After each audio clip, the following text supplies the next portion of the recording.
പ്രിയനെ ഞാൻ കണ്ടിടും, അന്യനല്ല സ്വന്തം കണ്ണാൽ തന്റെ മുഖം കണ്ടിടും. പ്രിയനെ ഞാൻ കണ്ടിടും, അന്യനല്ല സ്വന്തം കണ്ണാൽ തന്റെ മുഖം കണ്ടിടും. യേശുവേ മണാളനേ, ദൈവനാമത്തിന് മഹത്വം ഉണ്ടാകട്ടെ. കർത്താവിൻ്റെ രക്തത്താൽ വീണ്ടെടുക്കപ്പെട്ട വിശുദ്ധ വർഗമായ ദൈവമക്കളോടൊപ്പം ചേർന്ന് ഈ ഓൺലൈൻ പ്ലാറ്റ്ഫോമിൽ സ്വർഗത്തിൽ നിന്ന് സ്ഥിരമായിരിക്കുന്ന മാറ്റമില്ലാത്ത ദൈവവചനത്തെ ദേശത്തോട് വിളിച്ചു പറയുവാൻ സ്വർഗം തന്ന മാൻഡേറ്റാണ് നമ്മളിൽ നിക്ഷിപ്തമായിരിക്കുന്ന സുവിശേഷ പ്രഘോഷണം. Go to the whole world and preach the good news to the people. ലോകത്തെമ്പാടും പോയി സകല സൃഷ്ടികളോടും സുവിശേഷം അറിയിപ്പീൻ എന്നുള്ള കർത്താവിൻ്റെ കൽപ്പന.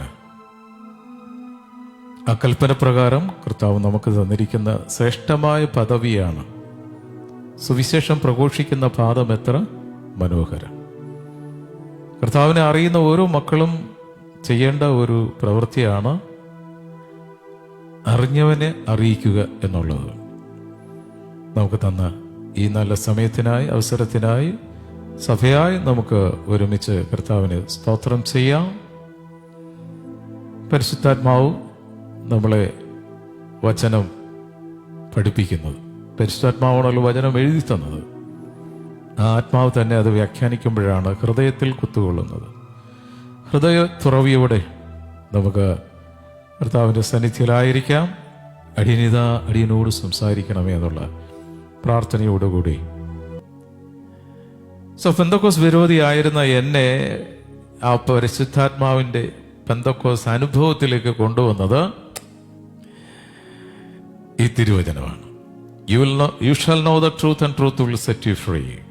സത്യം നിങ്ങൾ അറിയും, സത്യം നിങ്ങളെ സ്വതന്ത്രരാക്കും. ഇന്ന് പരിശുദ്ധാത്മാവ് നമുക്ക് നൽകുന്ന സ്വർഗീയ ദൂത്, എൻ്റെ വിഷയം, സബ്ജക്റ്റ്, മനുഷ്യന്റെ ന്യായവിധി സുവിശേഷ പ്രകാരം. മനുഷ്യന്റെ ന്യായവിധി സുവിശേഷ പ്രകാരം. റോമാലേഖനം അതിൻ്റെ 2-ാം അധ്യായം 16-ാം തിരുവചനം. Romance chapter 2 verse 16. റോമൻസ് 2:16. ദൈവം യേശുക്രിസ്തു മുഖാന്തരം മനുഷ്യരുടെ രഹസ്യങ്ങളെ എൻ്റെ സുവിശേഷ പ്രകാരം ന്യായം വിധിക്കുന്ന നാളിൽ തന്നെ. നമ്മുടെ ചിന്താ വിഷയം മനുഷ്യന്റെ ന്യായവിധി സുവിശേഷ പ്രകാരം. റോമാലേഖനത്തിലെ വിശുദ്ധ പൗലോസിലൂടെ പരിശുദ്ധാത്മാവ് നമ്മളോട് സംസാരിക്കുന്നത് ദൈവം യേശുക്രിസ്തു മുഖാന്തരം മനുഷ്യരുടെ ഹൃദയങ്ങളെ, മനുഷ്യരുടെ രഹസ്യങ്ങളെ എൻ്റെ സുവിശേഷ പ്രകാരം ന്യായം വിധിക്കുന്ന നാളിൽ തന്നെ. ഒരു ന്യായവിധിയുണ്ട്. അത് നമ്മുടെ കരങ്ങളിൽ ഇരിക്കുന്ന ഈ പുസ്തകപ്രകാരമാണ്. അങ്ങനെയെങ്കിൽ നമ്മൾ ജീവിക്കേണ്ടത്, നമ്മൾ പ്രവർത്തിക്കേണ്ടത് പരിശുദ്ധാത്മാവ് ദൈവം നമുക്ക് എഴുതി തന്ന തിരുവചന പ്രകാരമാണ്. ഈ വചനപ്രകാരമല്ല നമ്മൾ പ്രവർത്തിക്കുകയും ജീവിക്കുകയും ചെയ്യുന്നതെങ്കിൽ നിത്യതയിലെത്തില്ല. കാരണം ന്യായവിധിയിൽ കർത്താവ് നമ്മളെ ന്യായം വിധിക്കാൻ പോകുന്നത് മനുഷ്യൻ പഠിപ്പിച്ച പാരമ്പര്യപ്രകാരം ചെയ്ത ഓരോ പ്രവൃത്തികളും അനുസരിച്ചല്ല. ചെയ്തുകൊണ്ടിരിക്കുന്ന ഓരോ പ്രവൃത്തികളും ദൈവവചനത്തിൽ പറഞ്ഞതല്ല. അതിന് തെളിവ് കൊളോസ് ലേഖനം 2-ാം അധ്യായം 8-ാം തിരുവചനം. കൊളോസ്യൻസ് ചാപ്റ്റർ 2 verse 8. തത്വജ്ഞാനം വെറും വഞ്ചനയും കൊണ്ട് ആരും നിങ്ങളെ കവർന്നു കളയാതിരിപ്പാൻ സൂക്ഷിപ്പേൻ. അത് മനുഷ്യരുടെ സമ്പ്രദായത്തിന് ഒത്തവണ്ണം, ലോകത്തിന്റെ ആദ്യ പാഠങ്ങൾക്ക് ഒത്തവണ്ണം അല്ലാതെ ക്രിസ്തുവിന് ഒത്തവണ്ണമല്ല. ചേർന്നൊരാമി പറയാം. ആമേൻ. അപ്പൊ ചെയ്തു കൂട്ടുന്ന ഓരോ വ്യർത്ഥമായ പാരമ്പര്യ ആചാര അനുഷ്ഠാനങ്ങൾ കർത്താവുമായിട്ട് ബന്ധമുള്ളതല്ല, ഈ പുസ്തകവുമായിട്ട് ബന്ധമുള്ളതല്ല. മനുഷ്യന്റെ ന്യായവിധി വരുന്നത് സുവിശേഷപ്രകാരമാണ്. ഈ വചനത്തിൽ പറഞ്ഞിട്ടുള്ള കാര്യമാണ് സഹോദര നമ്മൾ ചെയ്യുന്നെങ്കിൽ, സഹോദരി നമ്മൾ ചെയ്യുന്നതെങ്കിൽ നിത്യത ഉറപ്പാണ്. ഇന്നിപ്പോ മനുഷ്യൻ കഷ്ടപ്പെടുകയാണ് നിത്യത ഉറപ്പാക്കാൻ. മരിച്ചതിന് ശേഷമാണ് പലരും നിത്യത ഉറപ്പാക്കാനായിട്ട് കച്ചകെട്ടി ഇറങ്ങുന്നത്. ഇന്നേ വരെ മരിച്ചതിന് ശേഷം പ്രാർത്ഥിച്ച് ആരും ആരെയും നിത്യതയിൽ കടത്തിയിട്ടില്ല. കടത്താൻ പറ്റില്ല. ആ ചോദ്യമായിട്ട് അത് സാധ്യമല്ലേ? സാധ്യമല്ല. അതെങ്ങനെ പറയാൻ പറ്റും? കർത്താവ് തന്നെ പറഞ്ഞിട്ടില്ലേ ധനവാന്റെ ലാസറിന്റെ ഉപമയിൽ? സ്തോത്രം. ധനവാൻ നല്ല മനുഷ്യനായിരുന്നു. ജീവിച്ചപ്പോഴും നല്ല മനുഷ്യൻ, മരിച്ചപ്പോഴും നല്ല മനുഷ്യൻ. എങ്ങനെയാ ജീവിച്ചിരുന്നപ്പോ നല്ല മനുഷ്യൻ? ധനവാന്റെ മേശ ലാസറസ് ഭക്ഷിച്ചുകൊണ്ടിരുന്നത്. അപ്പോൾ എയർ കണ്ടീഷനിൽ ജീവിച്ചിരുന്ന ധനവാനും മരിച്ചു. ഒന്നുമില്ലായ്മയിൽ ദൈവത്തിൽ ആശ്രയിച്ച് മരിച്ച ലാസറും എടുക്കപ്പെട്ടില്ല, അടക്കപ്പെട്ടു. പക്ഷേ എയർ കണ്ടീഷനിൽ ജീവിച്ചവൻ മരിച്ചതിന് ശേഷം കിട്ടിയത് ഫയർ കണ്ടീഷനാണ്. ജ്വാലയുടെ ഉള്ളിലേക്കാ പോയത്, കെടാത്ത പൊയ്യയിലേക്കാ പോയത്. നല്ല മനുഷ്യൻ എന്തിനാ മരിച്ചപ്പോൾ സ്വർഗത്തിലേക്കല്ല പോകേണ്ടത്? വിശക്കുന്നവൻ ആഹാരം കൊടുക്കുന്നത് നല്ലൊരു പ്രവൃത്തിയാണല്ലോ. പക്ഷേ ധനവാൻ മരിച്ചപ്പോൾ അടക്കപ്പെട്ടില്ല, എടുക്കപ്പെട്ടില്ല, അടക്കപ്പെട്ടു. ഈ യാതനാ സ്ഥലത്ത് കിടക്കുമ്പോൾ ധനവാൻ മുകളിലോട്ട് നോക്കി. ചിലർക്ക് ഈ മുകളിലോട്ട് നോട്ടം എപ്പോഴാണ് വരുന്നതെന്നറിയാം. മരിച്ച് ജീവിച്ചിരിക്കുമ്പോൾ അവിടെ ഒരു പ്രാർത്ഥനയുണ്ട്, ഒരു കൺവെൻഷൻ ഉണ്ട്, ഒന്ന് വരണേ. ഇന്നേ വരെ ഞങ്ങളാരും ഇതേവരെ ഈ കൈകൊട്ടി കളിക്കൊന്നും പോയിട്ടില്ല. ഞങ്ങൾക്ക് കാര്യം വേണ്ട, ഞങ്ങൾക്ക് ആവശ്യത്തിനുള്ളത് ഇവിടെ ഞങ്ങളുടെ പള്ളിയിൽ കിട്ടുന്നുണ്ട്. അതുകൊണ്ട് നിങ്ങളുടെ പ്രാർത്ഥന കിട്ടിയിട്ട് ഞാൻ അങ്ങോട്ട് പോകേണ്ട കാര്യമില്ല എന്നും പറഞ്ഞിരിക്കുക. എന്നാ പള്ളിയിലും പോകത്തില്ല, ബൈബിൾ വായിക്കോ, അതും ചെയ്യത്തില്ല. കാരണം നോ ടൈം. 24 മണിക്കൂർ ഉണ്ടെങ്കിലും 1 മണിക്കൂർ കൂടി തൻ്റെ കർത്താവിനെ പ്രാർത്ഥിക്കുന്നവനാണ്. പക്ഷെ he has no time. So എന്താ സംഭവിച്ച? മരിച്ചു, അടക്കപ്പെട്ടു, പക്ഷെ എടുക്കപ്പെട്ടില്ല. ലാസറസ് അടക്കപ്പെട്ടില്ല, എടുക്കപ്പെട്ടു. ഈ യാതനാ സ്ഥലത്ത് കിടന്നത് മുകളിലോട്ട് നോക്കിയപ്പോഴത്തേക്ക് എബ്രാപ്പച്ചന്റെ മടിയിൽ ലാസറിനെ കാണുന്നു. കിടക്കുന്നത് യാതനാ സ്ഥലത്താണ്. അപ്പോൾ ധനവാന്റെ പ്രാർത്ഥനയാണ്, എബ്രാപ്പച്ച ലാസറിന്റെ വിരൽ തുമ്പത്തിൽ ഒരു തുള്ളി വെള്ളം കിടക്കുന്നത് തീയിലാണ്. ആവശ്യം ഒരു പൊതി ബിരിയാണിയല്ല, ഒരു തുള്ളി വെള്ളം വിരൽ തുമ്പത്ത്. അതുകൊണ്ട് അങ്ങോട്ടും ഇങ്ങോട്ടും നോക്കിയിട്ട് അടുത്തിരിക്കുന്ന ആളോട് പറ, മരിക്കുമ്പം ഒരു കുപ്പി വെള്ളമായിട്ട് മരിക്കാൻ പറ.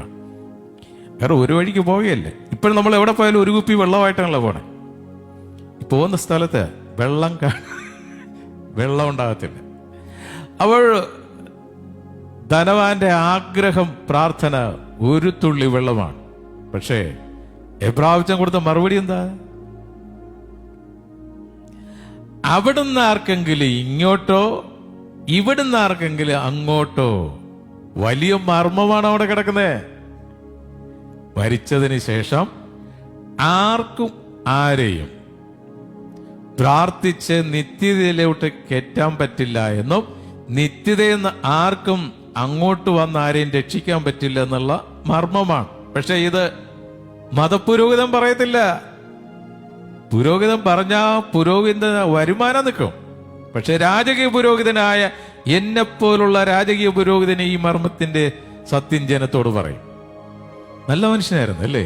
സാധാരണ പറയത്തില്ലേ, ആർക്കും ഒരു തിന്മയും ചെയ്യാതെ എല്ലാവർക്കും നന്മ ചെയ്ത് ആർക്കും ഒരു ഉപദ്രവം ചെയ്യാതെ ജീവിച്ചാൽ സ്വർഗത്ത് പോകത്തില്ല. പോണെങ്കിൽ ധനവാൻ പോണമായിരുന്നു, പോയില്ല. ഇനി മരിച്ചതിന് ശേഷം നല്ല മനുഷ്യനാണെന്നുള്ളതിന്റെ തെളിവ് അടുത്തത്. സോ അപ്പോൾ ലാസറസിന് ഒരു തുള്ളി വെള്ളമായിട്ട് യാതനാ സ്ഥലത്ത് വരാൻ സാധിക്കില്ല എന്ന് ധനവാന മനസ്സിലായി. അടുത്ത പെറ്റീഷൻ എന്താ പറയുന്നേ? അങ്ങനെയാണെങ്കിൽ എബ്രാപ്പച്ച ഈ ലാസറിനെ എൻ്റെ ഭവനത്തിലേക്ക് വിടണേ. എനിക്കവിടെ 5 സഹോദരന്മാരുണ്ട്. ഒരു കാര്യം ഓർത്തോ, മരിച്ചതിന് ശേഷം കാഴ്ച ശക്തി നഷ്ടപ്പെട്ടിട്ടില്ല. അതുകൊണ്ടാണ് ദൂരത്തിരുന്ന് എബ്രാപ്പച്ചനെ കണ്ടത്. ഇപ്പൊ ജീവിച്ചിരിക്കുമ്പോ വലിയ തടിക്കണ്ണട ഒക്കെ വെച്ച് ഇങ്ങനെ മിഴിച്ച് നോക്കിക്കൊണ്ടിരിക്കുകയല്ല. സ്തോത്രം. അവിടെ ചെല്ലുമ്പോൾ കണ്ണടയുടെ ആവശ്യമൊന്നുമില്ല. ഏത് മനുഷ്യനാണെന്ന് കാണുന്നറിയാവോ? അകത്തിരിക്കുന്ന ആത്മീയ മനുഷ്യൻ. ഇനി രണ്ടാമത്തെ പെറ്റീഷൻ എന്താണ്? ലാസറിനെ ഒന്ന് വീട്ടിലേക്ക് വിട്. കാരണം അവിടെ എനിക്ക് 5 സഹോദരന്മാരുണ്ട്. അവരെല്ലാം കൂടി ഇടിച്ചു പൊളിച്ച് ഞാൻ കിടക്കുന്ന സ്ഥലത്ത് വരാതിരിക്കണം. അപ്പൊ ഒരു കാര്യം ഇവന് ഉറപ്പാ, ഓർമ്മശക്തിയും നഷ്ടപ്പെട്ടിട്ടില്ല. വീട്ടിൽ 5 പേരുണ്ടെന്ന് ഇവനറിയാം. എന്റെ സഹോദരങ്ങൾ ഇവിടെ വരാതിരിക്കാൻ ലാസറിനെ പറഞ്ഞു വിടാനാ പറഞ്ഞു. മരിച്ചതിന് ശേഷവും നല്ല മനുഷ്യനായത് കൊണ്ടല്ലേ എന്റെ അവസ്ഥ എന്റെ സഹോദരങ്ങൾക്കുണ്ടാകരുത്. അതുകൊണ്ട് അവരെയെങ്കിലും രക്ഷിക്കും. സ്തോത്രം. ന്യായമായ ആവശ്യമല്ലേ അത്? പക്ഷെ സ്വർഗം കൊടുത്ത മറുപടി എന്താണെന്നറിയാം. സ്തോത്രം. നിന്റെ സഹോദരങ്ങൾക്ക് ഭൂമിയിൽ പ്രവാചകന്മാരും മോശയുമുണ്ട്. അവർ പറയുന്നത് നിന്റെ സഹോദരങ്ങൾ കേൾക്കട്ടെ. എന്തോ ഈ മോശ അപ്പച്ചനും പ്രവാചകന്മാരും പറയുന്നത്? ദേ, ഈ പുസ്തകത്തിലുള്ള കാര്യമാ, ദൈവവചനത്തിലുള്ള കാര്യമാ, അവരത് അനുസരിക്കട്ടെന്ന്. ധനവാൻ പറഞ്ഞത് no no no no no no, ഇല്ലില്ലില്ല എബ്രാപ്പച്ച, എന്റെ വീട്ടിലിരിക്കുന്ന സഹോദരങ്ങൾ അവന്മാര് ബൈബിള് തുറക്കത്തില്ലെന്നായി പറഞ്ഞ. ഈ ഒരൊറ്റ കാരണം കൊണ്ടാണ് ഈ യാതനാ സ്ഥലത്ത് ഈ ധനവാൻ എത്തിച്ചേർന്നത്. സ്തോത്രം. 24/7 24 മണിക്കൂർ 7 ദിവസവും സ്തോത്രം. കർത്താവേ കർത്താവ് എന്നാ വിളിക്കുന്നത്. പക്ഷേ കർത്താവ് ഈ പുസ്തകത്തിൽ പറഞ്ഞിട്ടുള്ളത് ഈ ധനവാൻ ചെയ്തില്ല. ദൈവവചനം അനുസരിക്കാഞ്ഞത് കൊണ്ടാണ് ധനവാൻ നിത്യതയിൽ കടക്കാഞ്ഞത്. സ്തോത്രം. ഇനി നിത്യതയിൽ നിന്ന് ആരെങ്കിലും ചെന്നാലും നിന്റെ സഹോദരങ്ങളെ അനുസരിക്കത്തില്ലെന്നാ പറഞ്ഞത്. അത് തന്നെയാണ് ഇന്നും നടക്കുന്നത്. ഇന്നും ഈ ദൈവവചനം ഒരു പ്രാവശ്യം പോലും വായിക്കാത്ത ഒത്തിരി ക്രിസ്ത്യാനികൾ, ലക്ഷക്കണക്കിന് ക്രിസ്ത്യാനികൾ ഈ ഭൂമിയിലുണ്ട്. ആചാര അനുഷ്ഠാനങ്ങൾ ചെയ്താൽ നിത്യതയിൽ ചെല്ലുമെന്നാണ്. സഹോദര സഹോദരി, ഒരിക്കലും നീ അവിടെ എത്തില്ല.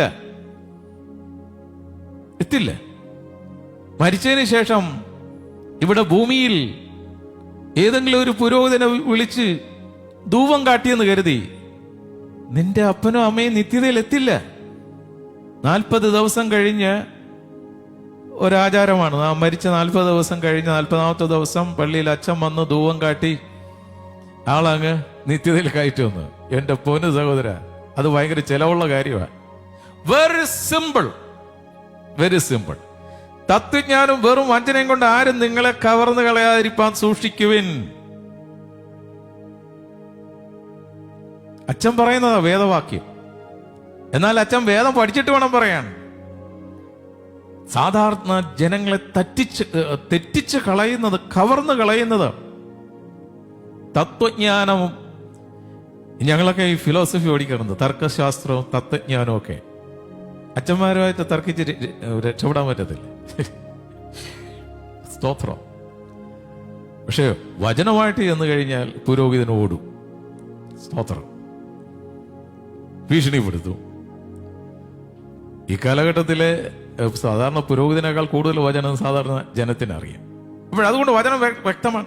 തത്വജ്ഞാനം വെറും വചനം കൊണ്ട് ആരും നിങ്ങളെ തെറ്റിച്ച് കളയരുത്, കവർന്ന് കളയരുപ്പം സൂക്ഷിപ്പീൻ. അത് മനുഷ്യരുടെ സമ്പ്രദായത്തിന് ഒത്തവണ്ണം ആചാരാനുഷ്ഠാനങ്ങൾ പാരമ്പര്യമായിട്ട്, പിതൃക്കളായിട്ട് അപ്പനും അമ്മയും, അമ്മയുടെ അപ്പൻ, അപ്പൂപ്പൻ, അമ്മൂമ്മ എന്ത് പറഞ്ഞോ എന്ത് ചെയ്തോ അത് ചെയ്യൂ, അതേ അനുസരിക്കൂ. എന്നാൽ ഈ പറയുന്നതും ചെയ്യുന്നതും ഈ പുസ്തകത്തിൽ ഉണ്ടെന്ന് നോക്കത്തില്ല. അതിലേക്ക് തിരിയുമ്പോഴാണ് മൂടുപടം മാറി സത്യം അറിയുന്നത്. മനുഷ്യന്റെ ന്യായവിധി സുവിശേഷ പ്രകാരമാണ്. അപ്പോൾ ആരും നിങ്ങളെ കവർന്നു കളയാതിരിക്കുവാൻ സൂക്ഷിക്കുവിൻ. അത് കർത്താവുമായിട്ട് യാതൊരു ബന്ധമില്ലെന്നാണ് വചനം പറയുന്നത്. ഇപ്പോഴും കർത്താവ് വരാൻ ഇനി അധികം സമയമില്ല. ഇപ്പോഴും ചെയ്തുകൊണ്ടിരിക്കുന്ന ആചാര അനുഷ്ഠാനങ്ങൾ മുഴുവനും വിജാതി മാർക്കത്തിൽ നിന്ന് കടമെടുത്തതാ. അത് കടമെടുത്തതാണെന്ന് അറിയണമെങ്കിൽ ഈ പുസ്തകം ഒന്ന് പരിശോധിച്ചാൽ മതി. This is the only truth. ഇതും മാത്രമാണ് സത്യം. The true book in the world. ഏറ്റവും കൂടുതൽ പ്രിന്റ് ചെയ്യുന്നതും വിറ്റഴിക്കപ്പെടുന്നതുമായ ഏക പുസ്തകം ഈ സത്യവചനമാണ്. ഹല്ലേലൂയ. ഈ വചനം അറിയുന്നവനെ ആർക്കും വഞ്ചിക്കുവാനോ JCB വെച്ച് കവർന്നെടുക്കുവാനോ കഴിയത്തില്ല. സ്തോത്രം. ഹല്ലേലൂയ. അപ്പോൾ മനുഷ്യന്റെ ന്യായവിധി സുവിശേഷ പ്രകാരമാണ്. എന്നാൽ ചില വ്യക്തികൾ പറയും, ബൈബിൾ അനുസരിച്ചൊന്നും ആർക്കും ഒന്നും ജീവിക്കാനൊന്നും പറ്റത്തില്ല. ഈ ബൈബിളൊന്നും അത് അനുസരിക്കാൻ പറ്റാത്തതാണെന്നേ ഇത് എന്നല്ലേ നിന്നെ കൊണ്ട് പിശാച് പറയുന്നത്, പഠിപ്പിച്ചുകൊണ്ടിരിക്കുന്നു. ഈവൻ ചില പുരോഹിതന്മാരും പറയും ബൈബിൾ അനുസരിച്ച് എല്ലാവർക്കും ഒന്നും ജീവിക്കാൻ പറ്റത്തില്ല. എന്നാൽ അങ്ങനെ നിന്നെ കള്ളത്തരം പഠിപ്പിക്കുന്നവനുള്ള മറുപടി ആവർത്തന പുസ്തകം 30:11 മുതലുള്ള വാക്യത്തിൽ ദൈവത്തിന്റെ വചനം ഇങ്ങനെ പറയുകയാണ്: ഞാൻ ഇന്ന് നിന്നോട് ആജ്ഞാപിക്കുന്ന ഈ കൽപ്പന നിനക്ക് പ്രയാസമുള്ളതല്ല, ദൂരയുമായുള്ളതല്ല. നോക്കിക്കേ, നിന്നോട് പറഞ്ഞില്ലേ ഈ ബൈബിൾ അനുസരിക്കാൻ പറ്റത്തില്ലെന്ന്? അത് പറഞ്ഞത് ഒനീഡ TVയിലെ പരസ്യക്കാരുടെ പച്ച പിശാചാണ്. സ്തോത്രം. ഈ പിശാച് വന്നത് ഏതെങ്കിലും ഒരു കൊമ്പും പാലും പല്ലും ഒക്കെ ചാടിച്ചൊരു കറുത്ത വേഷത്തിലല്ല, പച്ച മനുഷ്യന്റെ രൂപത്തിലാ വന്ന് നിന്നോട് പറഞ്ഞത് ബൈബിൾ അനുസരിക്കാൻ പറ്റില്ലെന്ന്. പക്ഷെ വചനം എന്താ പറയുന്നേ? ഞാൻ ഇന്ന് നിന്നോട് ആജ്ഞാപിക്കുന്ന ഈ കൽപ്പന നിനക്ക് പ്രയാസമുള്ളതല്ല, ദൂരമായുള്ളതും അല്ലേ. താഴോട്ട് വായിക്കാം. ഞങ്ങൾ കേട്ട് അനുസരിക്കേണ്ടതിന് ആർ സ്വർഗത്തിൽ കയറി കൊണ്ടുവന്ന് തരുമെന്ന് പറയത്തക്കവണ്ണം. അത് സ്വർഗത്തിലല്ല, സ്വർഗത്തിൽ നിന്ന് ഇറങ്ങി വന്ന് നമ്മുടെ ഇടയിൽ വസിച്ചു. യേശുക്രിസ്തുവാണ് വചനം. താഴോട്ട് വായിക്കാം. ഞങ്ങൾ കേട്ട് അനുസരിക്കേണ്ടതിന് ആർ സമുദ്രം കടന്നു കൊണ്ടുവന്ന് തരുമെന്ന് പറയത്തക്കവണ്ണം. അത് സമുദ്രത്തിനക്കരയുമല്ല. ഇനി ദൈവവചനം പഠിക്കാൻ, ദൈവവചനത്തിൽ PhD എടുക്കാൻ നീ അക്കരെ കടന്നു പോകണ്ട. പിന്നെ എന്ത് ചെയ്യണം? നീ അനുസരിപ്പാൻ തക്കവണ്ണം വചനം നിനക്ക് ഏറ്റവും സമീപത്ത് നിന്റെ വായിലും നിന്റെ ഹൃദയത്തിലും തന്നെ ഇരിക്കുന്നു. ഈ വചനന്റെ അവകൾ ധ്യാനിക്കുന്നവൻ ഭാഗ്യവാൻ. അപ്പോൾ ദൈവവചനം നിന്റെ വീട്ടിൽ തന്നെ ഇരിപ്പുണ്ട്. എല്ലാവരുടെ വീട്ടിലും ബൈബിൾ ഇരിപ്പുണ്ടല്ലോ.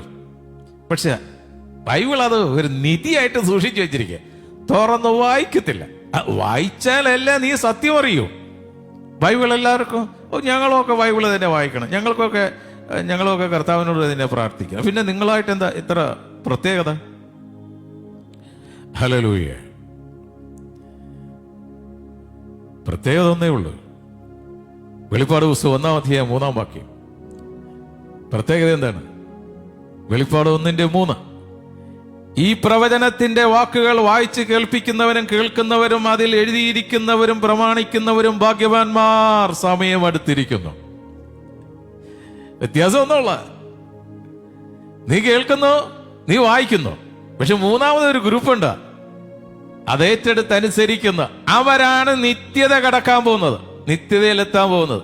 അല്ല, ചിലർ ബൈബിൾ പിടിച്ചുകൊണ്ട് നരകത്തിൽ പോകും, ചിലർ ബൈബിൾ വായിച്ചുകൊണ്ട് നരകത്തിൽ പോകും. ചില വ്യക്തികൾ ഇതനുസരിച്ച് നിത്യതയിലും കിടക്കും. ചേർന്നൊരു ഹല്ലേലൂയ പറയാം. ഹല്ലേലൂയ. Praise the Lord. മനുഷ്യന്റെ ന്യായവിധി സുവിശേഷ പ്രകാരമാണ്. അപ്പോൾ ആ പിശാചിന് ഒരു ബന്ധനം കഴിഞ്ഞില്ലേ? അപ്പൊ ദൈവത്തിന്റെ വചനം പറയുന്നത് ഇത് നിനക്ക് അനുസരിക്കാൻ പറ്റുമെന്നാണ്. അപ്പോൾ സാധിക്കില്ല എന്ന് പറഞ്ഞത് പള്ളിയിലെ അച്ഛനും അതേപോലെയുള്ള വ്യക്തികളും. പിന്നെ ബൈബിൾ അനുസരിക്കും. ആരെങ്കിലും ഒന്ന് കാണിച്ചു തരാം. ഈ ചെറുപേരല്ലേ നിർത്തല്ലേ, നിനക്ക് പറ്റില്ലെന്ന് പറഞ്ഞാൽ മതി. ഇതനുസരിച്ചല്ല നീ ജീവിക്കുന്നെങ്കിൽ നിന്റെ അവസ്ഥ എയർ കണ്ടീഷനിൽ നിന്ന് ഫയർ കണ്ടീഷനിലേക്ക് കടന്നുപോയ ധനവാന്റെ അവസ്ഥയായിരിക്കും. കൈക്കൂലി കൊടുത്ത് ആർക്കും യാതനാ സ്ഥലത്ത് നിന്ന് ആരെയും രക്ഷിക്കാൻ പറ്റില്ല. ഒരിക്കൽ ഇവിടുന്ന് വിട്ടാൽ ഉറപ്പാക്കിയിട്ട് വേണം പോകാൻ. സ്തോത്രം.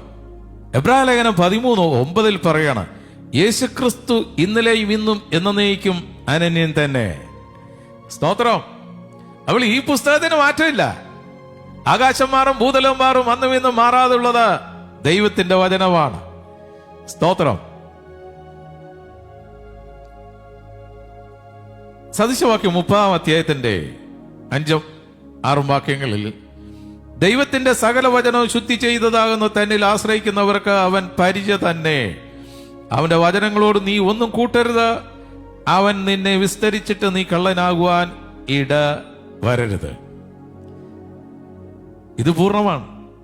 ഇതിനോടൊന്നും ചേർക്കരുത്. ദൈവവചനത്തോട് കൂട്ടിച്ചേർത്തവരും അടിച്ചു മാറ്റിയവരും ഒക്കെ ഈ ഭൂമിയിലുണ്ട്. സ്തോത്രം.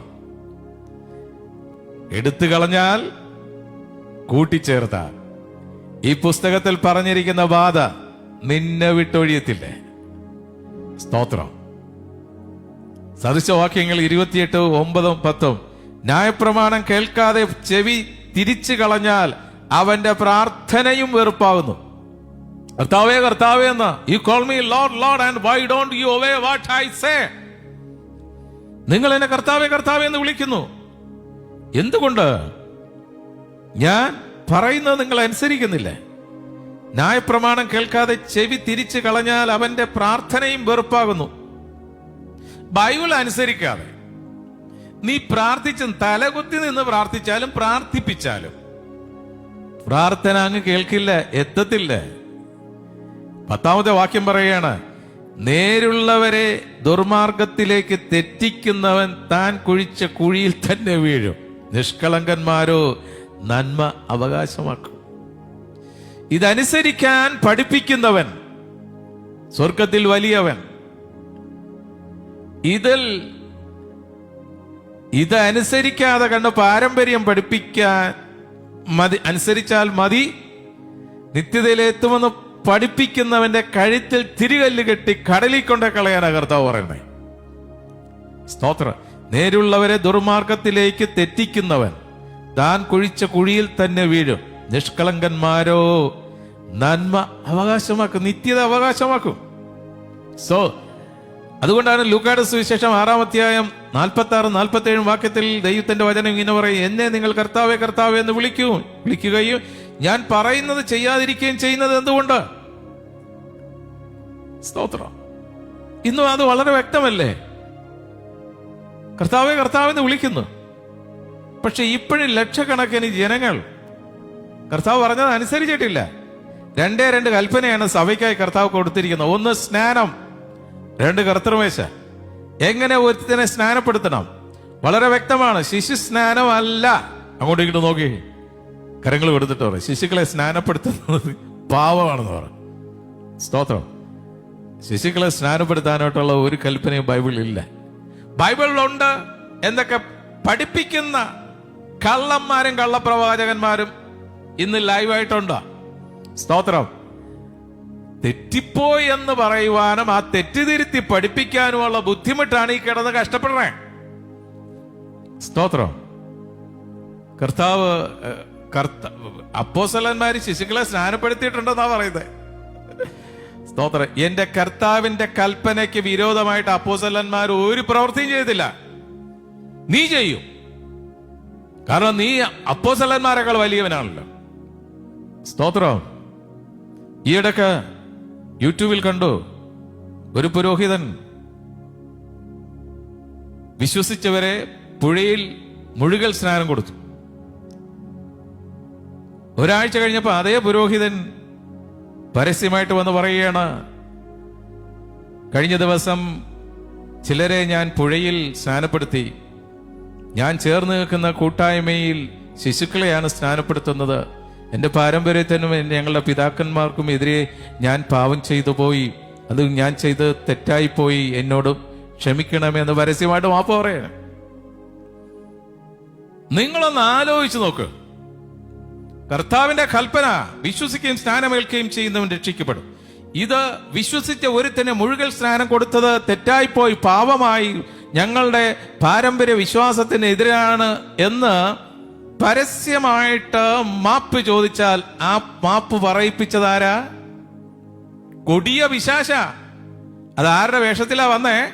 ഒരു പുരോഹിതന്റെ വേഷത്തിൽ. സ്തോത്രം. ആർക്കാ പ്രയാസം ഉണ്ടായത്? തിരുമേനികൾക്ക്, ബിഷപ്പ്മാർക്ക്. എന്റെ പൊന്നച്ച, പൊന്നു ബിഷപ്പേ, ഈ തിരുവചനത്തിൽ തന്നിരിക്കുന്ന വചനം ആരുടെയാണെന്ന് അറിയാവോ?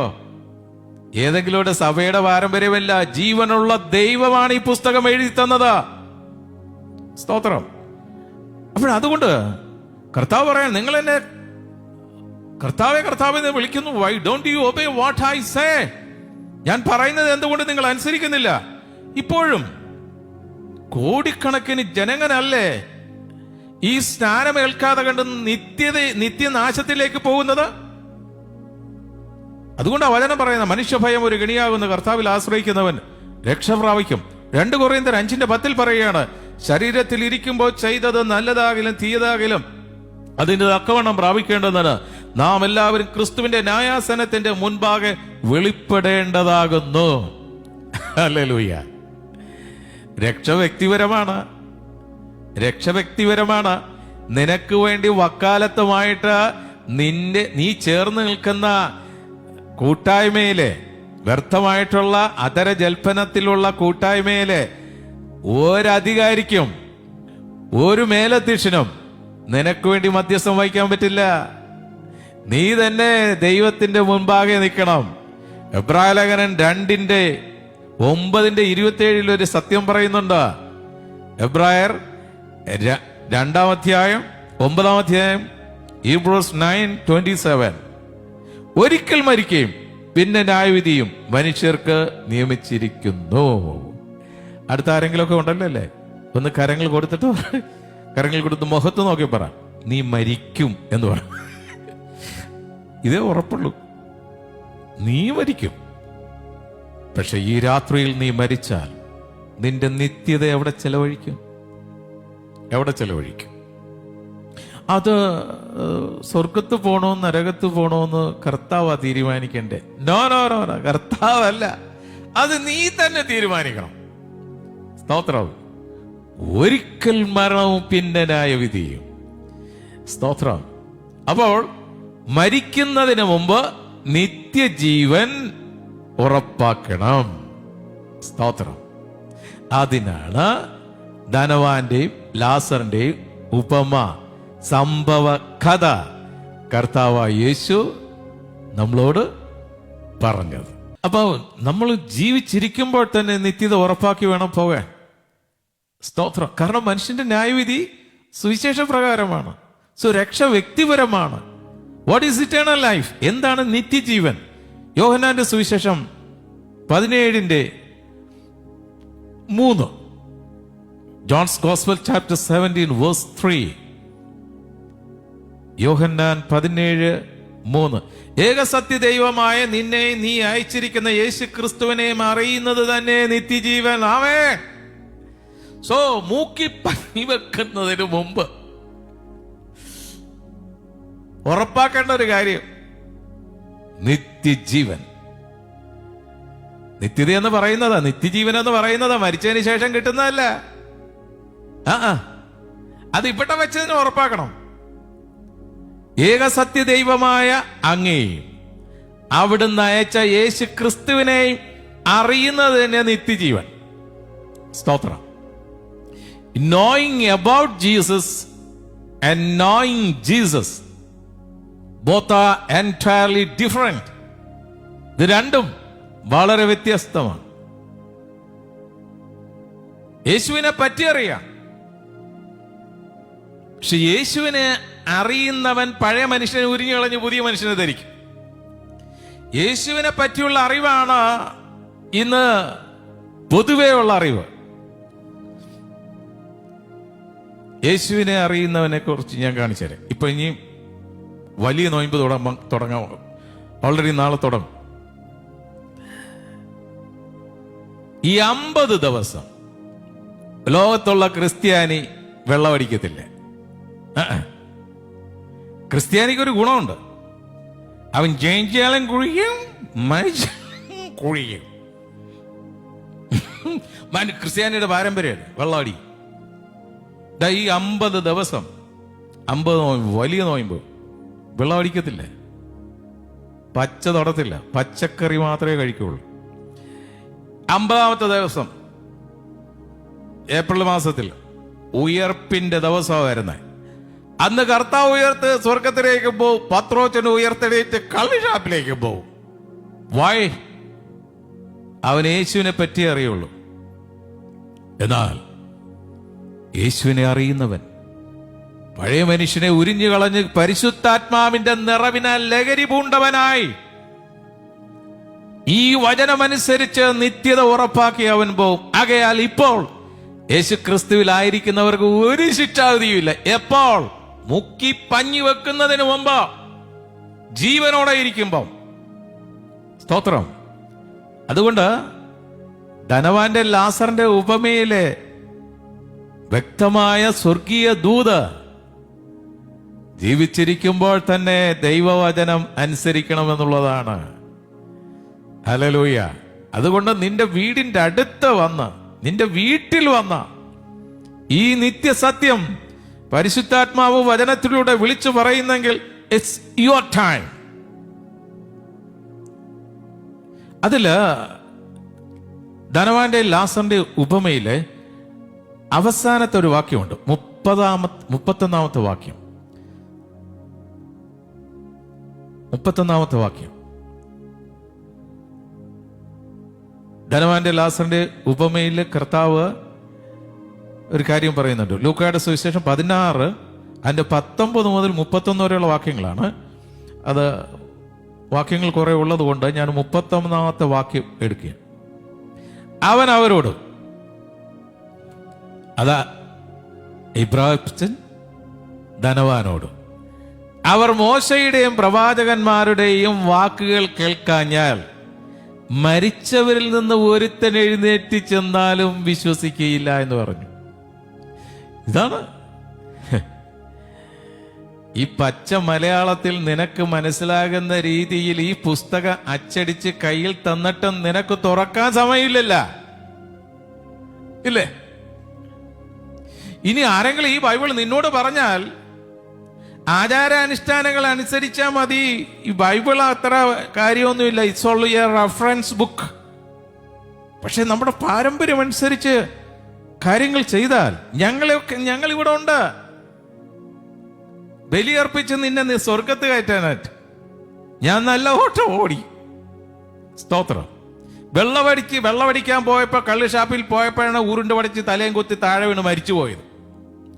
അപ്പൊ അവന്റെ അടക്കത്തിന് ചൊല്ലുന്ന പ്രാർത്ഥനയാണ്, ഞാൻ നല്ല ഓട്ടം ഓടി, എങ്ങോട്ടോടി? കള്ള് ഷാപ്പിലേക്ക് ഓടി. അപ്പോഴാ മരിച്ചു പോയത്. കർത്താവിന്റെ വചനം പറയുന്ന മദ്യപാനി നിത്യതയിൽ കടക്കില്ല, സ്വർഗരാജ്യത്തിൽ കടക്കില്ല. അങ്ങനെയെങ്കിൽ നല്ലൊരു ശതമാനം ക്രിസ്ത്യാനി സ്വർഗത്തിൽ കടക്കത്തില്ല. കറ തീർന്ന വെള്ളമടിക്കാരാ. കാരണം എന്താണെന്നറിയാം? കഴിഞ്ഞ ഡിസംബറിൽ 25-ാം തീയതി യേശുക്രിസ്തു ജനിക്കുമെന്നുള്ള പേരില് നന്നായിട്ട് വൃത്തിയായിട്ട് വെള്ളമടിച്ച് 300 കോടി രൂപയ്ക്ക്. സ്തോത്രം. ഓരോ വർഷം ചെല്ലുന്നോറും വെള്ളമടി കൂടിക്കൊണ്ടിരിക്കുക. കർത്താവിന്റെ പേര്, ബർത്ത്ഡേ, കർത്താവിന്റെ ബർത്ത്ഡേ, നല്ലൊരു ദിവസം എല്ലാവർക്കും. കാരണം എന്താണെന്ന് അറിയാം? മദ്യപാനി നീ പറയുന്നത് യേശുക്രിസ്തു ആണ് ആദ്യത്തെ വാറ്റുകാരൻ. ആദ്യത്തെ വാറ്റുകാരൻ യേശുക്രിസ്തു അല്ലേ? കാരണം വെള്ളം പിഞ്ഞാക്കി ഞങ്ങൾക്കെല്ലാം കുടിക്കാൻ തോന്നും. കർത്താവ് തന്ന ആ പാനീയം കുടിച്ചാൽ പിന്നെ നിനക്ക് ദാഹിക്കില്ല, പിന്നെ നിനക്ക് ദാഹിക്കില്ല. ഞാൻ പറഞ്ഞ വചനം ജീവനും ആത്മാവുമാകുന്നു. അത് ജീവിച്ചിരിക്കുമ്പോൾ തന്നെ പ്രാപിക്കണം. സ്തോത്രം. പല സ്ഥലങ്ങളിൽ ബൈബിൾ കൺവെൻഷന് പോകുമ്പോൾ ഈ സത്യങ്ങൾ വിളിച്ചു പറയുമ്പോൾ ചിലർക്ക് അത് ഉൾക്കൊള്ളാൻ പറ്റില്ല. സ്തോത്രം. ചിലർ ഉപദ്രവിക്കാൻ വരും. നീയാ രക്ഷപ്പെടത്തില്ല. എന്നാൽ രക്ഷപ്പെട്ട് മറ്റുള്ളവരെങ്കിലും നിത്യതയിൽ പോട്ടെ. 4 സ്ഥലത്തുനിന്ന് എന്നെ ഉപദ്രവിക്കാനായിട്ട് ആൾക്കാരെ വിട്ടത്. അതിന്റെ പിറകിൽ ഈ 4 സ്ഥലത്തും പ്രവർത്തിച്ചത് പള്ളിയിലെ അച്ഛന്മാരായിരുന്നു. കാരണം എന്താ? വചനപ്രകാരം റോയൽ പ്രീസ്റ്റ്, രാജകീയ പുരോഹിതൻ സത്യം വിളിച്ചു പറഞ്ഞാൽ ജനം സത്യം അറിയും, അവർ സ്വാതന്ത്ര്യം പ്രാപിക്കുമെന്ന് മതപുരോഹിതനറിയാം. സ്തോത്രം. സ്തോത്രം. മനുഷ്യന്റെ ന്യായവിധി സുവിശേഷ പ്രകാരമാണെങ്കിൽ ഈ പുസ്തകം നീ എന്തുകൊണ്ട് ജനത്തിന് കൊടുക്കുന്നില്ല? എന്റെ ജനം അവരെ വിട്ടേക്ക്, അവരെന്നെ ആരാധിക്കട്ടെ, അവന്റെ കെട്ടഴിക്ക് അവൻ പോട്ടെ. ഉയർത്തെണീറ്റ് നിൽക്കുകയാണ് ലാസറിന്റെ കർത്താവ് ഉയർപ്പിച്ചു. പക്ഷെ അവന് പോകാൻ പറ്റില്ല. കാരണം എന്താ? അവന്റെ പാരമ്പര്യം കെട്ടിയിരിക്കുന്ന കെട്ട് അവന്റെ ശരീരത്തിൽ കിടപ്പുണ്ട്. കർത്താവ് പറഞ്ഞെന്താ? അവന്റെ കെട്ടഴിക്ക്. എന്റെ നിന്റെ കെട്ടഴിക്കുന്ന ആയുധമാണ് ഈ ദൈവവചന പുസ്തകം. ഓ സ്തോത്രം! ആ മതത്തിന്റെ കെട്ടുകൾ പരിശുദ്ധാത്മാവ് ദൈവം അഴിച്ചു തന്നതുകൊണ്ടാണ് we are free in the Lord. കർത്താവ് യേശു ക്രിസ്തുവിൽ നമ്മൾ സ്വതന്ത്രരാണ്. സ്തോത്രം! സദൃശവാക്യങ്ങൾ 5:13-14 വാക്കിൽ പറയാണ്, അയ്യോ, ഞാൻ പ്രബോധനം വെറുക്കുകയും എന്റെ ഹൃദയം ശാസന നിരസിക്കുകയും ചെയ്തുവല്ലോ. എന്റെ ഉപദേഷ്ടാക്കന്മാരുടെ വാക്ക് ഞാൻ അനുസരിച്ചില്ല. എന്നെ പ്രബോധിപ്പിച്ചവർക്ക് ഞാൻ ചെവി കൊടുത്തില്ല. സഭയുടെയും സംഘത്തിന്റെയും മധ്യേ ഞാൻ ഏകദേശം സകല ദോഷത്തിലും അകപ്പെട്ടു പോയല്ലോ എന്നിങ്ങനെ പറവാൻ സംഗതി വരരുത്. അതുകൊണ്ടാണ് ഈ പരിശുദ്ധാത്മാവ് എഴുതി തന്ന ഈ പുസ്തകം ഭയം കൂടാതെ ദേശത്തോട് വിളിച്ചു പറയുന്നത്. കാരണമാണ്, ദിസ് ഈസ് ദ ലാസ്റ്റ് അവർ. ഇത് അവസാന നിമിഷമാണ്. ഇനിയെങ്കിലും ആ പെട്ടകം തുറന്നു കിടക്കുകയാണ്, അടച്ചിട്ടില്ല.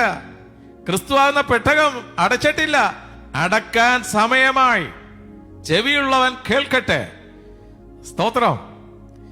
എന്താണ് സുവിശേഷം? സ്തോത്രം! 2 തിമോത്തി 2:8-9 ദാവീദിന്റെ സന്തതിയായി ജനിച്ച് മരിച്ചിട്ട് ഉയർത്തെണീറ്റിരിക്കുന്ന യേശു ക്രിസ്തുവിനെ ഓർത്തുകൊള്ളുക, അതാകുന്നു എന്റെ സുവിശേഷം.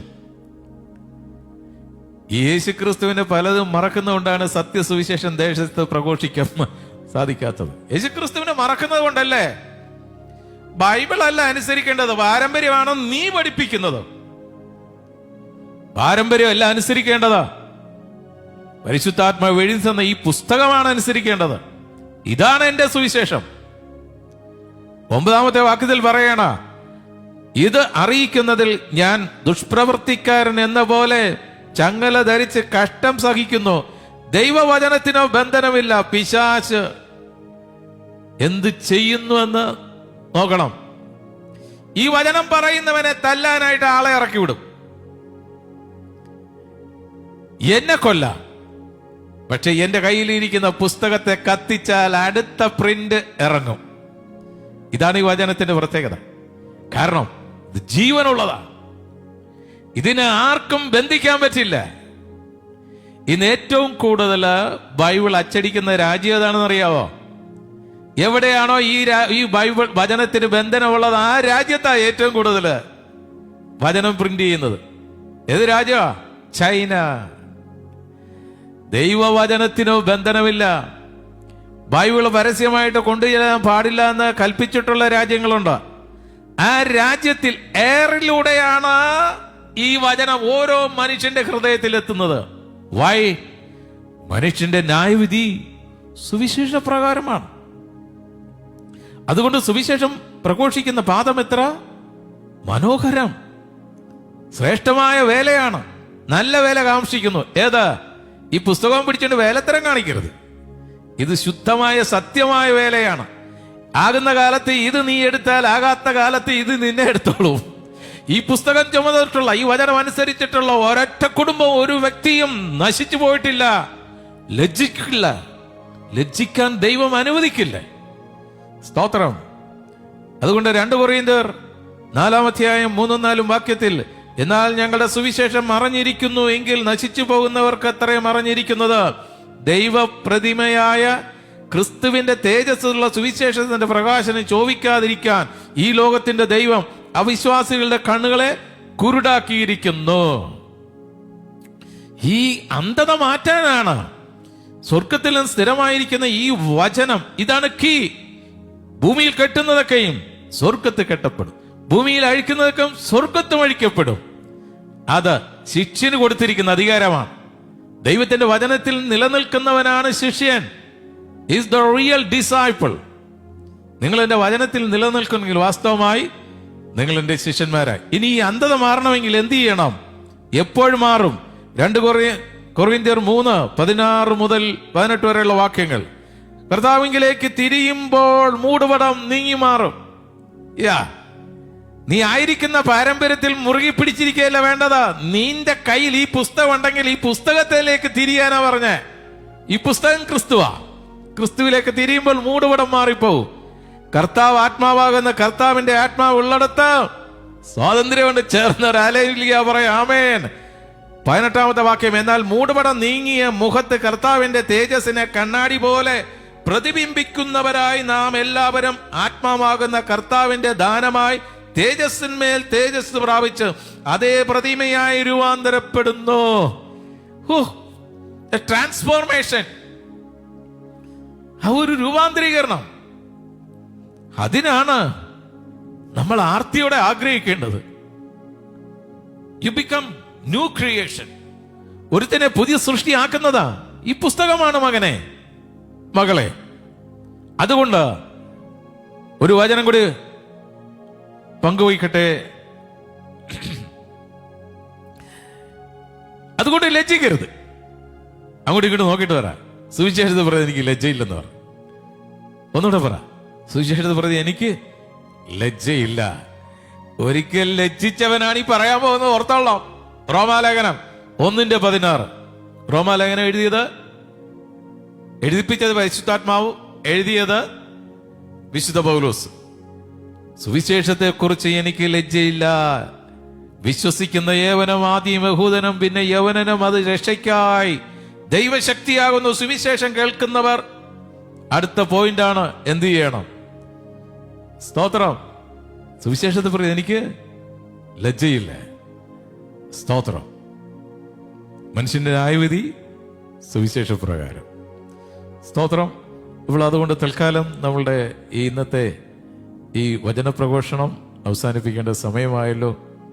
ഇനിയും 1 മണിക്കൂർ കൂടെ ഉണ്ടെങ്കിൽ ഞാൻ എടുത്ത ഈ ഒരു വിഷയം കംപ്ലീറ്റ് ചെയ്യാനായിട്ട് സാധിക്കില്ല. ഇനിയും കുറേ അധിക മർമ്മങ്ങളും സത്യങ്ങളും വചനത്തിൽ നിന്ന് പങ്കുവയ്ക്കാനുണ്ട്. ഇഫ് പോസിബിൾ മറ്റൊരവസരത്തിൽ നമുക്ക് വീണ്ടും വചനവുമായി മുന്നോട്ട് പോകാം. അപ്പോൾ തൽക്കാലം ഞാനിവിടെ നിർത്തുകയാണ്. ഓർമ്മ വേണം, മനുഷ്യന്റെ ന്യായവിധി ഈ സുവിശേഷ പ്രകാരമാണ്. ഇതനുസരിക്കുന്നതിൽ ലജ്ജിക്കരുത്. ഇതനുസരിച്ചാൽ നമ്മൾ അനുസരിക്കുന്നത് ക്രിസ്തുവിനെയാണ്. കാരണം ക്രിസ്തു തന്നെയാണ് വചനം. അനുസരിക്കേണ്ടത് പാരമ്പര്യ ആചാരാനുഷ്ഠാനങ്ങളല്ല, യേശുക്രിസ്തുമായി ബന്ധമില്ലാത്ത ആചാരാനുഷ്ഠാനങ്ങളല്ല. യേശുക്രിസ്തുമായി ബന്ധമുള്ളത് വചനം മാത്രമാണ്. ആ വചനം അനുസരിക്കുന്നവനെ കുറിച്ച് കർത്താവ് പറയുന്നത്, ദൈവത്തിന്റെ മക്കൾ ദൈവത്തെ അനുസരിക്കും. സോ കർത്താവിൽ വീണ്ടും ജനനം പ്രാപിക്കുക എന്നുള്ളതാണ് ഈ കാലഘട്ടത്തിന്റെ പ്രധാന ആവശ്യം. എന്ന് വെച്ചാൽ ജീവിച്ചിരിക്കുമ്പോൾ തന്നെ നിത്യത ഉറപ്പാക്കണം. അപ്പോൾ പല വചനപ്രകാരം പല സത്യങ്ങൾ പരിശുദ്ധാത്മാവ് ഇന്ന് നമ്മളോട് പറഞ്ഞു. ഈ ദിവസങ്ങളിൽ പല ദൈവദാസന്മാരിലൂടെയും ഒത്തിരി മർമ്മങ്ങൾ പരിശുദ്ധാത്മാവ് നമ്മളെ പഠിപ്പിക്കും. ഹൃദയ തുറവിയോടെ കാതോർത്ത് ദൈവശബ്ദത്തിനായി കാത്തിരിക്കും. ഓൺലൈനിലൂടെ ദൈവവചനം ശ്രമിച്ച ഓരോ മക്കളെയും കുടുംബമായി അനുഗ്രഹിച്ച് പ്രാർത്ഥിക്കുന്നു. ഞങ്ങളൊരു അനുഗ്രഹമായി ഞങ്ങളോട് അനുഗ്രഹം പ്രാപിക്കാൻ കൃപ ചെയ്യണം. ദൈവദാസനെ കുടുംബത്തെയും അനുഗ്രഹിച്ച് പ്രാർത്ഥിക്കുന്നു. എല്ലാ ടീമംഗങ്ങളെയും അനുഗ്രഹിച്ച് പ്രാർത്ഥിക്കുന്നു. പ്രാർത്ഥന യാചന കേട്ടിരിക്കുക. സ്തോത്രം. യേശുവിൻ നാമത്തിൽ തന്നെ. ആമേൻ, ആമേൻ, ആമേൻ. നിങ്ങളിപ്പോൾ കേട്ടുകൊണ്ടിരുന്ന ദൈവത്തിൻ്റെ വചനം നിങ്ങൾക്ക് അനുഗ്രഹമായി എന്ന് ഞങ്ങൾ വിശ്വസിക്കുന്നു. ഈ തിരുവചനങ്ങളെക്കുറിച്ച് നിങ്ങൾക്ക് എന്തെങ്കിലും സംശയങ്ങളുണ്ടെങ്കിൽ ഞങ്ങളുമായി ബന്ധപ്പെടാവുന്നതാണ്. തുടർമാനമായി ഇതുപോലെയുള്ള ആത്മീക സന്ദേശങ്ങൾ നിങ്ങൾക്ക് ലഭ്യമാകുവാൻ ഈ ചാനൽ സബ്സ്ക്രൈബ് ചെയ്യുക. അപ്പോൾ തന്നെ എല്ലാ ദിവസവും പ്രഭാതത്തിലും ഈവനിങ്ങിലും അനുഗ്രഹിക്കപ്പെട്ട സൂം മീറ്റിങ്ങുകൾ നടന്നു വരുന്നു. അതിൻ്റെ ഐഡിയും ലിങ്കും പാസ്വേഡുമൊക്കെ ലഭിക്കുവാൻ ഈ കാണുന്ന നമ്പറിൽ നിങ്ങൾ ബന്ധപ്പെടുക. പ്രാർത്ഥന വിഷയങ്ങൾ അറിയിക്കുക. ഞങ്ങൾ തീർച്ചയായിട്ടും പ്രാർത്ഥിക്കാം. സർവശക്തനായ ദൈവം നമ്മെല്ലാവരെയും ഒരുമിച്ച് അനുഗ്രഹിക്കുമാറാകട്ടെ. Thank you.